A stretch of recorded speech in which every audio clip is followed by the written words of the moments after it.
नमस्कार दोस्तों, कुटल्या सत्य एजुकेशन में आप सभी का स्वागत है। मैं हूं सत्येंद्र कुमार। दोस्तों, आज है 30 जून और 30 जून के जितने भी करंट अफेयर्स के क्वेश्चंस बने हैं आप सभी को इस वीडियो में बताया जाएगा। साथ ही साथ दोस्तों, आप सभी से मेरा अनुरोध है कि वीडियो को लास्ट तक देखिएगा। अगर आप वीडियो को स्किप करते हैं तो क्वेश्चन को स्किप करते हैं। तो चलिए दोस्तों, क्वेश्चन को स्टार्ट करते हैं। क्वेश्चन स्टार्ट करने से पहले दोस्तों, अगर आप हमारे चैनल पे नए हैं, पहली बार व्यू कर रहे हैं, तो चैनल को सब्सक्राइब कीजिए और बेल आइकन को प्रेस कीजिए। बेल आइकन प्रेस करने से ये होगा कि जब भी हम वीडियोस को अपलोड करेंगे आपके पास नोटिफिकेशन के साथ आपको अपडेट मिलता रहेगा। साथ ही साथ दोस्तों, अगर आपने अभी तक टेलीग्राम पेज को ज्वाइन नहीं किया है तो टेलीग्राम पेज को ज्वाइन कर लीजिए। टेलीग्राम पेज ज्वाइन करने से ये होगा कि वहाँ पे आप सभी को पीडीएफ फाइल प्राप्त हो जाएगा, मिल जाएगा। चलिए क्वेश्चन को स्टार्ट करते हैं। पहला क्वेश्चन, विश्व बैंक वर्ल्ड बैंक ने किस देश में शिक्षा में सुधार से जुड़े कार्यों के लिए लगभग 3700 करोड़ रुपए के कर्ज को मंजूरी दी है? Option A Nepal, option B चीन, option C Bharat, option D रूस। तो राइट आंसर होगा भारत। चलिए इस क्वेश्चन के मुख्य पॉइंट को समझ लेते हैं। भारत को विश्व बैंक ने कहा है कि उसके कार्यकारी निदेश मंडल ने भारत के 6 राज्यों में शिक्षा में सुधार के लिए $50 करोड़ अर्थात लगभग 3700 करोड़ रुपए के कर्ज को स्वीकृति प्रदान की है। विश्व बैंक ने बयान में कहा है कि इस कार्यक्रम के जरिए राष्ट्रीय स्तर पर केरल, मध्य प्रदेश, महाराष्ट्र, ओडिशा, राजस्थान और हिमाचल प्रदेश जैसे राज्यों के साथ भागीदारी में मूल्यांकन प्रणालियों को अच्छा करने जैसे कई कार्यों में मदद मिलेगी। चलिए प्रश्न नंबर 2, हाल ही में किस राज्य में सबसे बड़े प्लाज्मा थेरेपी सुधार केंद्र का उद्घाटन किया जाएगा? Option A Bihar, option B Punjab, option C Jharkhand, option D Maharashtra. तो राइट आंसर होगा ऑप्शन डी महाराष्ट्र। चलिए इस क्वेश्चन के मुख्य पॉइंट को समझते हैं। महाराष्ट्र में कोरोना वायरस संक्रमित मरीजों के इलाज को प्लाज्मा थेरेपी सुविधा केंद्र का उद्घाटन होने जा रहा है। यह दुनिया का सबसे बड़ा प्लाज्मा थेरेपी सेंटर होगा। तो ध्यान दीजिएगा दोस्तों, क्वेश्चन ऐसे भी पूछा जा सकता है कि दुनिया का सबसे बड़ा प्लाज्मा थेरेपी सेंटर कहाँ पे है? तो आप जवाब दीजिएगा महाराष्ट्र में है। ठीक है, तो कोविड-19 से संक्रमित मरीजों का इलाज यहाँ प्लाज्मा थेरेपी से किया जाएगा। महाराष्ट्र में कोविड-19 से जो संक्रमित मरीज हैं वहाँ पे प्लाज्मा थेरेपी से इलाज किया जाएगा। राज्य में प्लाज्मा थेरेपी कोविड-19 के रोगियों को स्वस्थ करने में सफल रही है। ट्रायल के दौरान दावा किया गया है कि यहाँ 10 में से 9 मरीज प्लाज्मा थेरेपी से ठीक हो रहे हैं। चलिए प्रश्न नंबर 3, किस देश ने G7 में दक्षिण कोरिया को शामिल करने के अमेरिकी प्रस्ताव पर आपत्ति जताई है? Option A Japan, option B Nepal, option C रूस, ऑप्शन डी पाकिस्तान। तो राइट आंसर होगा ऑप्शन ए जापान। चलिए इस क्वेश्चन के मुख्य पॉइंट को समझते हैं। जापान ने G7 में दक्षिण कोरिया को शामिल करने के अमेरिकी प्रस्ताव पर आपत्ति जताई है। उसका कहना है कि चीन और उत्तर कोरिया से संबंधित अहम मुद्दों पर दक्षिण कोरिया G7 के देशों से अलग राय रखता है। अमेरिकी राष्ट्रपति डोनाल्ड ट्रंप ने पिछले महीने भारत समेत रूस, ऑस्ट्रेलिया और दक्षिण कोरिया को इस साल के G7 शिखर सम्मेलन में शामिल करने का प्रस्ताव दिया था। विश्व की 7 बड़ी अर्थव्यवस्था के इस समूह में America, Britain, Japan, Canada, Germany, France और इटली पहले से ही शामिल हैं। आपको बता दूं कि इनमें एशिया महाद्वीप से जापान एकमात्र देश है। चलिए प्रश्न नंबर 4, राष्ट्रीय सांख्यिकी दिवस निम्न में से किस दिन मनाया जाता है? तो ऑप्शन ए 15 जनवरी, ऑप्शन बी 29 जून, ऑप्शन सी 10 मार्च, ऑप्शन डी 12 जुलाई। तो राइट आंसर होगा ऑप्शन बी 29 जून। 29 जून को राष्ट्रीय सांख्यिकी दिवस मनाया जाता है। तो ध्यान दीजिएगा इसके मुख्य पॉइंट को। सांख्यिकी दिवस भारत में प्रत्येक वर्ष 29 जून को मनाया जाता है। यह महत्वपूर्ण प्रसिद्ध भारतीय वैज्ञानिक एवं सांख्यिकीविद पीसी महालनोबिस के आर्थिक योजना और सांख्यिकी विकास के क्षेत्र में उल्लेखनीय योगदान के समाधान में मनाया जाता है। यह दिवस राष्ट्रीय स्तर पर मनाया जाता है। इस दिवस का उद्देश्य क्या है?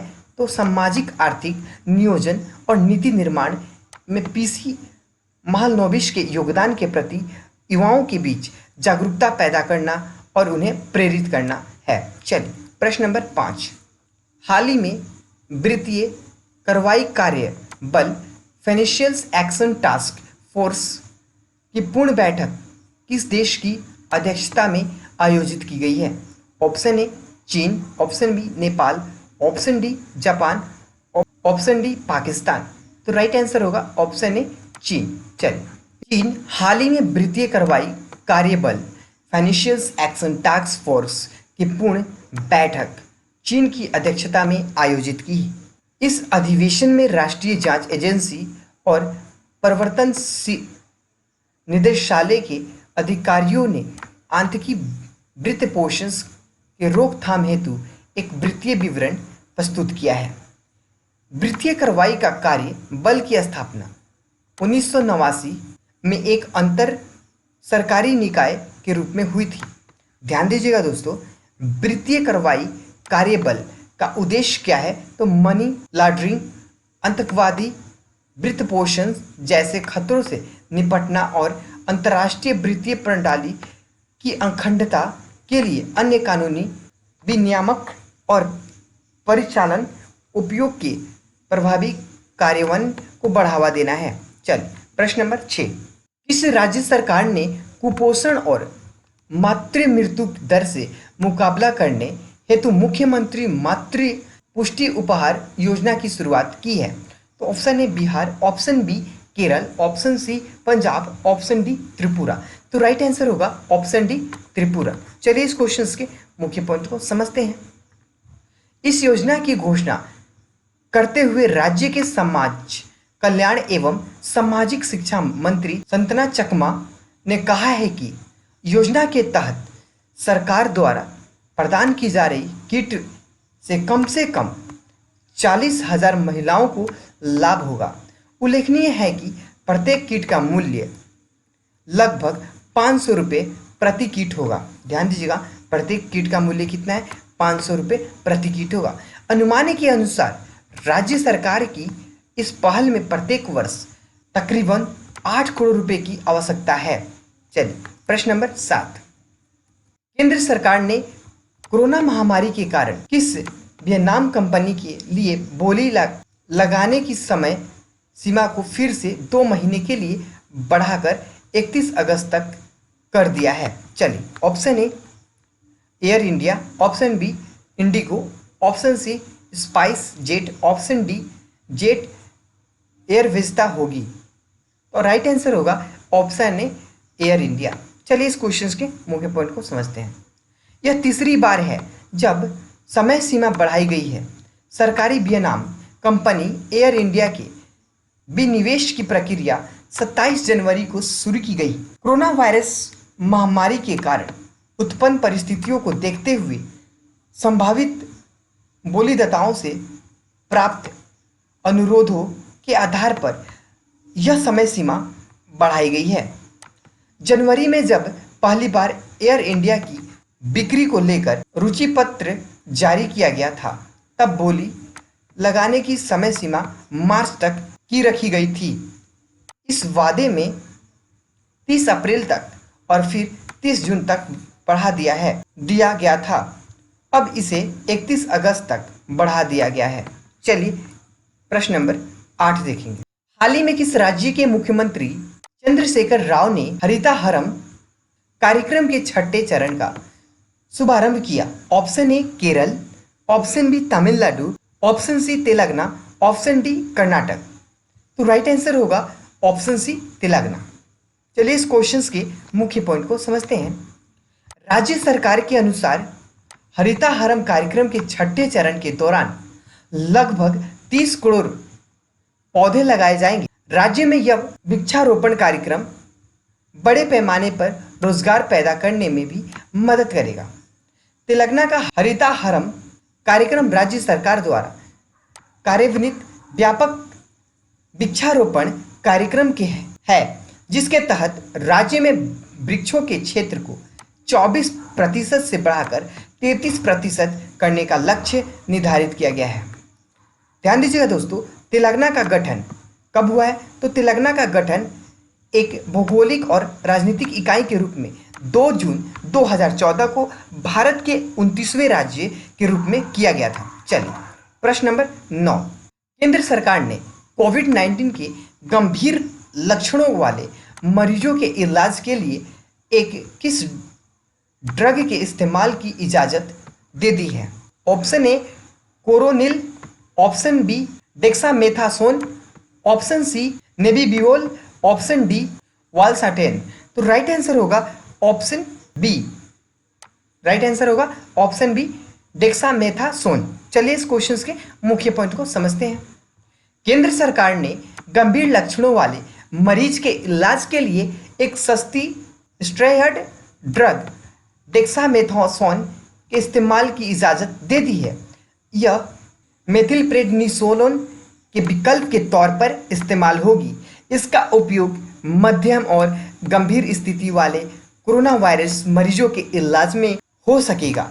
ब्रिटेन में हुए क्लिनिकल ट्रायल में डेक्सामेथासोन को कोरोना की लाइफ सेविंग दवा के रूप में पाया गया था, जिसके बाद विश्व स्वास्थ्य संगठन ने डेक्सामेथासोन के उत्पादन में तेजी लाने को कहा था। चलिए प्रश्न number 10, India ratings and research का भारतीय अर्थव्यवस्था के चालू वित्त वर्ष 2020 से 21 में निम्न में से कितने प्रतिशत सिकुड़ने का अनुमान है?